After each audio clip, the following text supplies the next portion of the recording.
All right, I think I am recording. So today we're talking a little bit about bass guitar. As you can see, if you see my screen, I do not have a bass guitar on me, but we're still talking about it anyhow. So I just thought I'd share some easy tips and tricks, or tricks and tips, on how to think about what notes you're playing. And this is mostly for following chord charts. Most songs are, well, we'll get into that here in a second, but here's a fretboard. I did my best to make it look somewhat accurate. So sorry if you have OCD. Do not pay any mind to how far apart those lines are. And up here we have a music note and a guitar.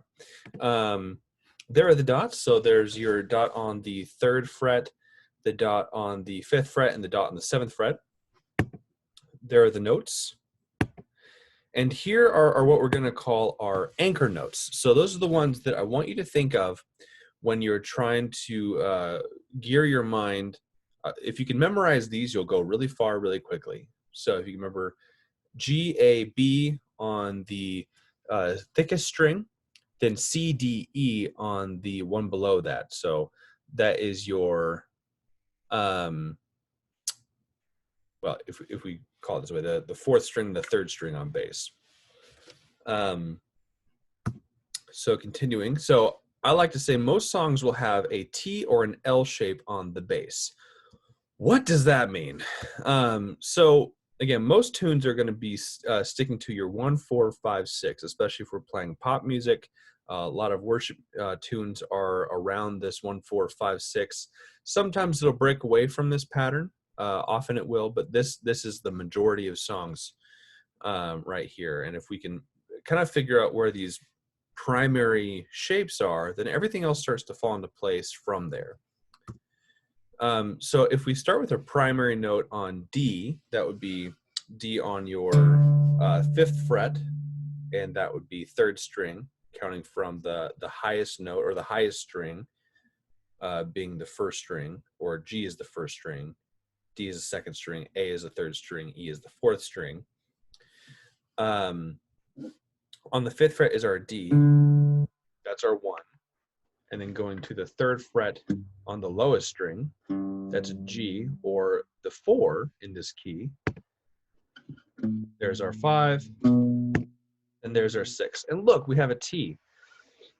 So if you're able to see that shape, no matter where you start, if you want to go up to an E and then play that same T pattern, that's where your notes are going to be.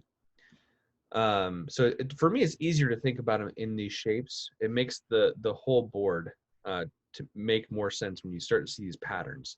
So this is a very common pattern that we see through playing the bass or guitar actually as well.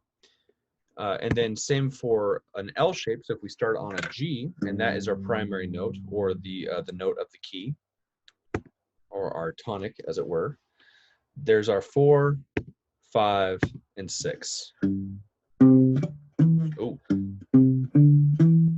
the guitar is a very small fretboard. It's baby sized.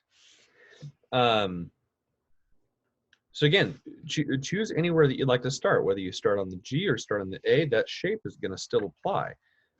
There's your 1 if you're starting on A, 4, 5, 6.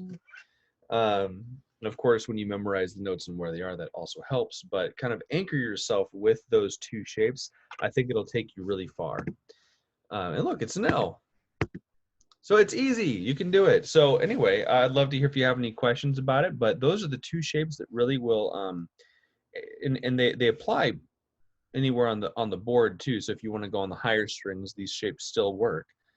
And so you can see how they apply the further you go, but this is the basic way to start. And I really like to start with the top 2 strings, or the lowest notes, the E and the A string. I think those really anchor in your playing and so forth. So anyway, give me your questions. I'd love to talk with you, and yeah, have a good one.